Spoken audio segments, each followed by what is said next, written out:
Hello students, welcome to the study table. आज हम class 11 का chapter number 7 permutation and combinations के ऊपर कुछ इंपॉर्टेंट क्वेश्चंस करेंगे।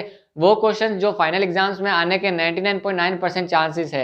अगर फिर भी आपको इन क्वेश्चंस रिलेटेड या इस चैप्टर से रिलेटेड डाउट हो, मीन्स मैंने नॉर्मली देख रखा है कि 11th क्लास वालों को, 12th क्लास वालों को और जो जेई की प्रिपरेशन कर रहे हैं उनको कॉम्बिनेशन और परम्यूटेशन में ये डाउट होता है कि किन क्वेश्चन में परम्यूटेशन लगाना है, किन क्वेश्चन में कॉम्बिनेशन लगाना है। इसके लिए मैंने अलग से वीडियो भी बना रखी है, difference between permutation and combination. आप जाके मेरी प्लेलिस्ट में देख सकते हैं।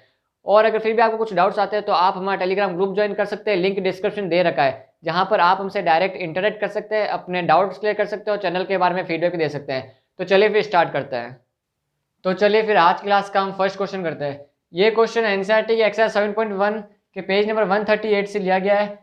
ये क्वेश्चन नंबर सेकंड है। How many 3 digit even numbers can be formed from the digits 1 2 3 4 5 6 if the digits can be repeated. तो हम 3 डिजिट कितने नंबर्स बना सकते हैं इन डिजिट्स का यूज करके। टोटल नंबर्स हमें फाइंड करना है, तो हम फाइंड करते हैं। तो इसके लिए मैं आपको सिंपल सी ट्रिक बता देता हूँ कि हमें 3 डिजिट्स फाइंड करनी है। तो हम सबसे पहले 3 ब्लॉक बना देते हैं। 3 ब्लॉक, ये पहला ब्लॉक, ये दूसरा ब्लॉक और ये तीसरा ब्लॉक। हमने 3 ब्लॉक बना दिए। अब मुझे इवन नंबर चाहिए। यहाँ पे दे रखा है कि how many 3 digit even number can be formed. तो इस सबसे लास्ट डिजिट के लिए अगर जैसे मैं कोई नंबर लिखता हूँ 3 2 3, तो ये इवन नंबर है कि ऑड नंबर है? आप बोलोगे ऑड है, तो ये नंबर हो जाएगा ऑड। अब अगर मैं लिखता हूँ 3 2 2, तो आप ये बोलोगे कि ये इवन नंबर है।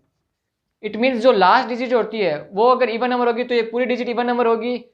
तो हमें इसमें रेस्ट्रिक्शन क्या दे रखा है कि जो लास्ट डिजिट है वो इवन नंबर होनी चाहिए, क्योंकि अगर लास्ट डिजिट इवन नंबर होगी तब ये पूरा जो बनेगा नंबर वो एक इवन नंबर होगा।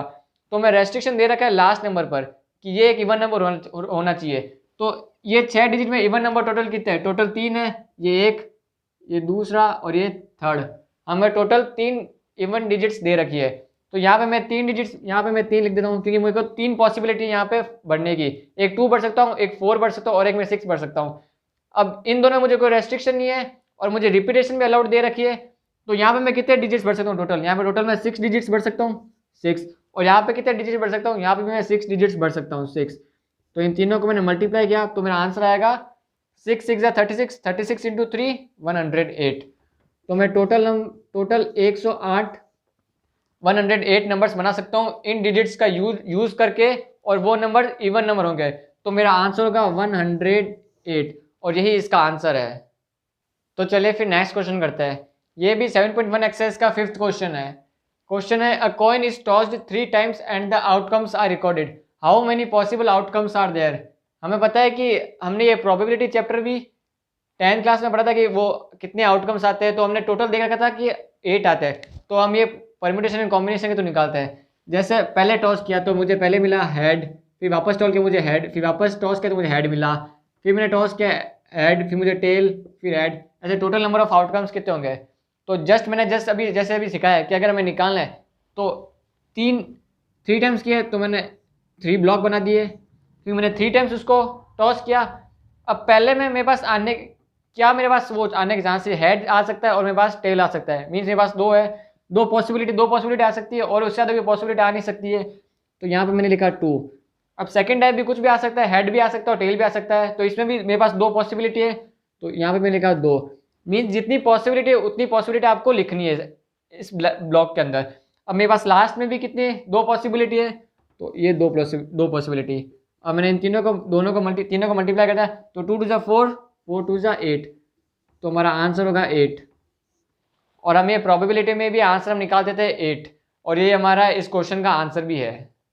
तो चलिए फिर नेक्स्ट क्वेश्चन करते हैं। ये क्वेश्चन एक्सरसाइज 7.3 का 5th क्वेश्चन है। From a committee of 8 person in how many ways can we choose a chairman and a vice chairman assuming 1 person can not hold more than 1 person. तो हमें total of एक committee दे रखी है 8 person की, तो हमें उनमें से एक चेयरमैन चूज करना है और एक वाइस चेयरमैन चूज करना है।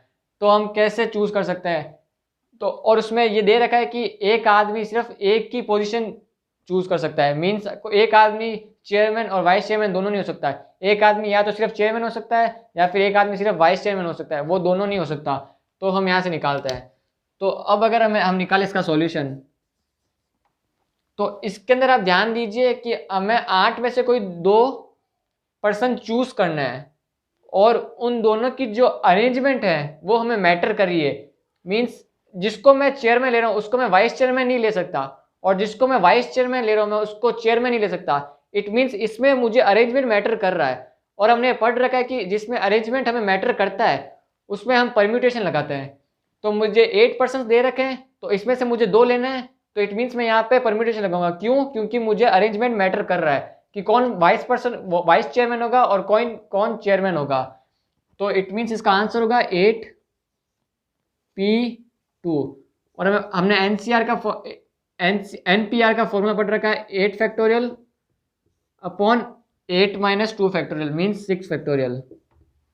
और 8 फैक्टोरियल को मैं 8 × 7 × 6 का फैक्टोरियल अपॉन 6 का फैक्टोरियल, और इसको मैं ऐसे काटूंगा तो मुझे आंसर है 8 × 7 = 56। तो आंसर होगा 56। इसको निकालने का एक और तरीका है, और वो तरीका है जैसे मैंने जस्ट अभी सिखाया वो ब्लॉक बना के। तो हमें टोटल 8% दे रखे हैं, 8% में हमें से कोई 2% चूज करना है, तो मैं सबसे पहले 2 ब्लॉक बना दूंगा क्योंकि मुझे सिर्फ 2 ब्लॉक ही चूज करना है। अब पहले में मेरे पास पॉसिबिलिटी क्या है, मैं कौन कौन से आदमी ले सकता हूँ, मैं 8 के 8 कोई भी आदमी ले सकता हूँ, तो मैंने पहले में 8 आदमी ले लिए। अब सेकंड में मेरे पास पॉसिबिलिटी क्या है, सेकंड में पॉसिबिलिटी मेरे पास सिर्फ 7 ही रहेगी। क्यों? क्योंकि यहाँ पे एक आदमी ने चूज कर लिया है। अब एक पर्सन मेरे को यहाँ पे रहेगा, तो उस पर्सन को मेरी क्या बनेगा 7, यहाँ पे मेरी पॉसिबिलिटी बनेगी 7, और इन दोनों को मल्टीप्लाई किया तो आंसर मिला अपन को 56। और यही इस क्वेश्चन का आंसर है। तो हमने इसको 2 अलग अलग तरीकों से किया है कि कहाँ पे परम्यूटेशन यूज करना है, हम इन दोनों तरीके से आंसर निकाल सकते हैं। तो चलिए फिर नेक्स्ट क्वेश्चन करते हैं। ये क्वेश्चन एक्सरसाइज 7.4 का 9th क्वेश्चन है। क्वेश्चन है, in how many ways can a student choose a program of 5 courses if 9 courses are available and 2 specific courses are compulsory for every student. Means हमको total courses 9 दे रखे हैं, जिसमें से बोल रखा है कि 2 कोर्सेज है वो तो कंपल्सरी ही है, मीन्स वो 2 कोर्स तो स्टूडेंट को लेने ही लेना है। तो अगर हमें टोटल 9 दे रखे हैं और 2 कोर्सेज हमने उस स्टूडेंट को दे दिए, मीन्स तो हमारे पास अब अवेलेबल कितने रहे, 9 - 2 है, मीन्स अब हमारे पास टोटल नंबर ऑफ कोर्सेज कितने बचे, 7, और हमें लेने कितने हैं, 5 कोर्सेज लेना है। अब 5 कोर्सेज हमें लेने हैं और हमारे पास बचा है 7, जिसमें से हमने 2 स्पेसिफिक कोर्स तो वैसे ही इसको दे दिए। तो अब हमें कितने लेने हैं, अब हमें लेने हैं 5 - 2 मीन्स 3, मीन्स हमें 7 में से अब हमको 3 कोर्सेज लेना है। अब हम यहाँ पर है ना, यहाँ पर अब ये डाउट आता है कि हम यहाँ पे परम्यूटेशन लगाए कि कॉम्बिनेशन लगाए। तो यहाँ पर हम लगाएंगे कॉम्बिनेशन। क्यों? क्योंकि just say I take an example of, मतलब ये कोर्सेज मुझे दे रखे A B C D और E, और ये फर्दर आगे होंगे, मैं सिर्फ अभी 5 लिख रहा हूँ। अब मुझे इन कोर्सेज में से कोई भी 3 कोर्स लेना है, मीन्स टोटल 7 है, आप मैंने सिर्फ 5 लिखे। इन 5 कोर्सेज में से मुझे कोई भी 3 कोर्स लेना है। तो चाहे मैं A B C कोर्स लूँ, चाहे मैं A B C कोर्स लूँ और B A C कोर्स लूँ, बात तो एक ही होगी ना, क्योंकि कोर्स तो अपन ले रहे हैं, फिर अपन को वही पढ़ना पड़ेगा। चाहे आप ABC कोर्स लेके पढ़ो या BSc कोर्स लेके पढ़ो, आपको तो एक ही चीज पढ़नी पड़ेगी ना, ABC या BSc। तो यहाँ पर हमको अरेंजमेंट जो वो मैटर बिल्कुल भी नहीं कर रहा है, मीन्स आप ABC लो या BSc लो, हमको अरेंजमेंट मैटर बिल्कुल नहीं कर रहा है। तो और हमें पता है कि जहां पर अरेंजमेंट मैटर नहीं करता है वहां पर हम कॉम्बिनेशन लगाते हैं। तो हमारे पास ऑब्जेक्ट्स कितनी है, 7, और हमको लेनी कितनी है, 3। तो मीन्स हमारा आंसर क्या होगा, हमारा आंसर होगा 7C3। कॉम्बिनेशन क्यों लगाया, क्योंकि यहाँ पे हमें अरेंजमेंट है वो मैटर नहीं कर रहा है, तो हमारा आंसर होगा 7C3। अब आंसर निकालते हैं 7 फैक्टोरियल अपॉन 3 फैक्टोरियल। NCR का फॉर्मूला पता है, N factorial upon R factorial upon N - R factorial means 4 factorial. तो यहाँ से आंसर आएगा 7 × 6 × 5 × 4 फैक्टोरियल अपॉन 3 फैक्टोरियल को मैं 3 × 2 और ये 4 फैक्टोरियल को 4 फैक्टोरियल। तो ये 4 फैक्टोरियल से ये 4 फैक्टोरियल कटा, ये 3 × 6 से ये 6 कटा, 7 × 5 = 35। तो हमारे पास आंसर आया 35। तो इतने वेज में स्टूडेंट एक कोर्सेज को चूज कर सकता है, यही इस क्वेश्चन का आंसर भी है। तो चलिए फिर नेक्स्ट क्वेश्चन करते हैं। ये क्वेश्चन मिसलेनियस एक्सरसाइज हमने लिया है। क्वेश्चन है, ये question number 6, the English alphabet has 5 vowels and 21 consonants. हमें पता है कि इंग्लिश अल्फाबेट्स में 5 वोवल्स होते हैं और 21 कॉन्सोनेंट्स होते हैं। वोवल्स कौन से, A E I O U, 5 vowels होते हैं। अब हमसे ये क्वेश्चन पूछा कि how many words with 2 different vowels and 2 different consonants can be formed from the alphabets. तो हमें अल्फ़ाबेट्स में से 2 डिफरेंट वोवल्स लेने हैं और 2 डिफरेंट कॉन्सोनेंट्स लेने हैं, तो हम उससे टोटल कितने वर्ड्स बना सकते हैं। तो हम चलिए सॉल्व करते हैं। तो मैं सबसे पहले बात करता हूँ वोवल्स की। तो मुझे अल्फ़ाबेट्स में 5 वोवल्स दे रखे हैं और मुझे इनमें से सिर्फ 2 वोवल्स लेने हैं और दोनों अलग अलग होने चाहिए।